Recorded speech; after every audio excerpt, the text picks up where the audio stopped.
دیگه مسلمان است. مسلمان ها یک وطن داره، آنجا که دین ماست آنجا وطن ماست. حالا یا برای ما شما مثلا چی کردن؟ میگه این نقشه که انگلیس جور کرده بر افغانستان، این نقشه که بر افغانستان جور کرده کلگکش مین بیق جبل، این قسمی سه نقشه افغانستان کلش مین بیخش اینجا باز کلان شده رفته دیگه. این حال اینیش که نوککش که چیز خوردن میره در چین، اینو گفته اینی وطن است. الله میگه این وطنت نیست.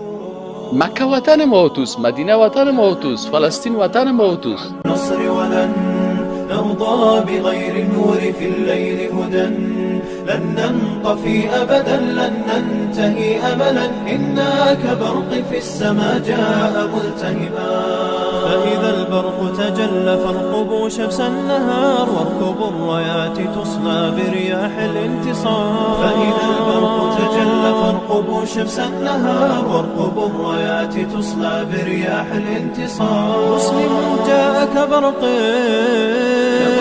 أزرق يسبي العيون بأسه حل بكفر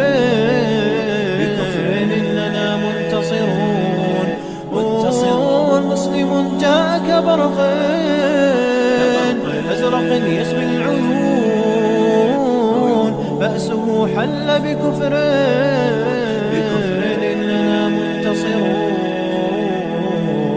إننا منتصرون لا لن يطول البعد عن نصر ولن نرضى بغير النور في الليل هدى لن ننطفي أبدا لن ننتهي أملا إنا كبرق في السماء جاء ملتهبا. تو میدونی یعنی حتی در اروپا اندلس وطن ما تو بود، یا که اشغال کردن حالا گرفتن یا وطن اسلامه.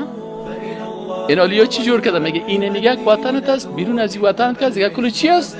خارجی است. این حال وقتی که دیگرها خارجی شد میگه شما باید کت خارجیانه، ما خارجی ها را دوست نداریم. با اساس گپ انگلیس خی پیغمبر هم از کجا شد؟ از مکه و مدینه شد، خارجی شد دیگه. قرآن هم به زبان چی است؟ یا خب ملی که میگن نه وطنی، ملی این چی رو میگن؟ یعنی زبان دری و پشتو است. عربی رو خود نمیگیرن. پس هم زبان چی شد؟ صحابه هم خارجی شد، قرآن هم خارجی شد، سنت هم خارجی شد، کلدی شد. متوجه هستین؟ این حال کسی که قوم پرستی، از این خاطر میگه کسی که نسب پرستی میکنه و منطقه پرستی میکنه و جنس پرستی میکنه که مثلا زبان پرست است، می زبان مسی قوم مسی قریم مسی منطقه مسی فلانی است، این کلش داخل میشه در چی؟ در اونمو ادعای جاهلیت که در اونجا بدن.